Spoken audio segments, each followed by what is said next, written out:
Hello everybody, my name is Cameron Teves and welcome to Why You Should Start a Garden. I first began gardening when I was about 4 years old with my grandparents. Both sets of my grandparents had gardens in their homeland of Portugal and wanted to bring their gardens here to America. So I went with them and we bought some seeds and I watched as we first planted them and saw them sprout. As weeks passed, I would come back to my grandparents' house and I would help them tend to the plants. This involved watering and trimming some of the plants, that way that they could grow a healthy life and provide a great harvest for them. Now, to me, this seemed like a lot of extra work, but my grandparents seemed so eager to get out there and to be doing it. So this made me quite curious, as, well, to me, gardening seemed like such a hassle and it would add more stress and anxiety into our lives, but yet they saw so much joy in it and were so eager to get outside and to get doing this work. And that brings me to this presentation. So what I'm going to be explaining to you today is how gardening can help boost your mental and physical health and also provide some additional benefits for our environment. So the first thing that I want to address is the problem of mental illnesses here in America. So according to the CDC, 1 in 5 Americans are currently experiencing some form of mental illness or mental disease battle every single day. And according to the American Psychiatric Association, 27% of Americans feel that they are too stressed to be able to conduct all of the tasks that they are supposed to within a day. This is alarming, as we are talking about nearly a quarter of the entire American population is being affected by just these two problems, with millions of more going undiagnosed every single year. Now, these problems aren't as scary as we know that there are proven solutions for them. Both therapy and medication are proven to help relieve anxiety and stress. But both of these solutions come with a couple of consequences. Therapy can be quite expensive and also take up a lot of time. And we all know that medication can be incredibly expensive and can also provide some additional side effects on our body. Now, the reason why I'm looking at gardening is because gardening is much less of a financial investment and also doesn't bring forward some of the other consequences like taking up a lot of time, as you really only need to spend 10 to 15 minutes each day, and also doesn't have any side effects on your body, but in fact actually has some benefits to your physical health.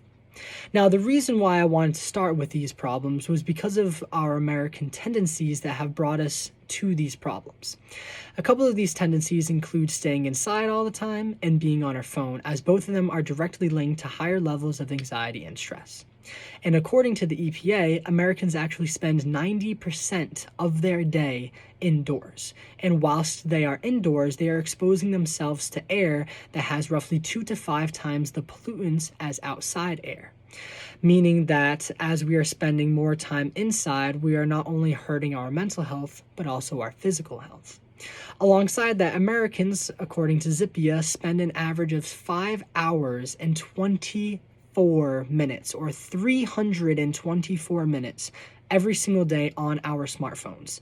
And this is directly linked to detrimental levels of anxiety, depression, and stress, especially in younger adults.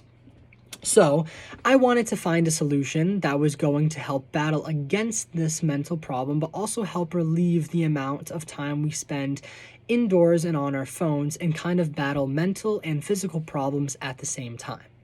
And that brought me to a scientific journal called Science Direct, where I found an article published by Masashi Soga looking at how horticulture therapy can help with mental illnesses. So in her study, there were 76 groups of individuals from North America, Europe, Asia, and Middle East, ranging in ages from 12 all the way to 85, and all of the participants had some form of a mental illness or a mental disease. So in the experiment, Soga exposed them to horticulture therapy for 3 months, where they were to start their own garden. And in conclusion, she found that at a 95% confidence interval, 86% of all of the participants across every age and ethnicity saw an improvement in their mental health and well-being after being exposed to the horticulture therapy for 3 months. And this goes to prove that yes, gardening can improve your mental health and has been proven to do so.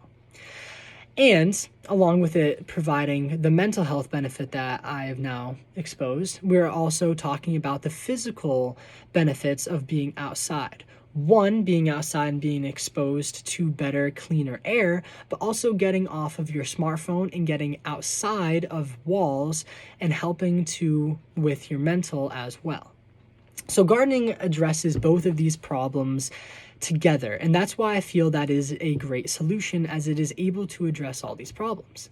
But another advantage to gardening over something like therapy or medication is also the impact that it has on our environment.